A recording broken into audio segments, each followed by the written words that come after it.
Day ស្រីស្អាតឥឡូវកំពុងធ្វើអ្វីអូចំការជែករបស់នាងខ្ញុំមើលតែញាក់ទាំងពីរពិតជាស្អាតមែនទែនមិនបានមកដើរចំការនៅវាលស្រែបែបនេះឬញាក់នាងដើរកំសាន្តមើលប្រីប្រឹក្សានៅតាវតែខ្ញុំសុំស្រឡាញ់បានទេព្រោះអីឃើញនាងស្អាតខ្លាំងណាស់យីបងនេះមិនបានមកនិយាយអញ្ចឹងបើមិនឲ្យខ្ញុំនិយាយអញ្ចឹងមិនបើខ្ញុំឃើញស្រីក្នុងភូមិទាំងអស់មានតែនាងពីរនាក់នឹងហើយស្អាតជាងគេខៀវក៏ស្អាតយើងចែកគ្នាម្នាក់មើលទៅអាបង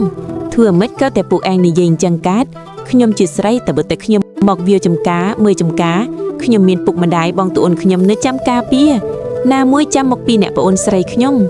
មែនហើយបងស្រី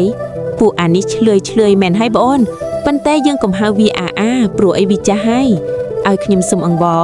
ខ្ញុំសុំអង្វរបើខ្ញុំសុំអង្វរស្រឡាញ់ខ្ញុំទៅខ្ញុំសុំអង្វរណាបងអូនប្រុសឯងកុំធ្វើបែបនេះខូចពួកយើងអស់ហើយ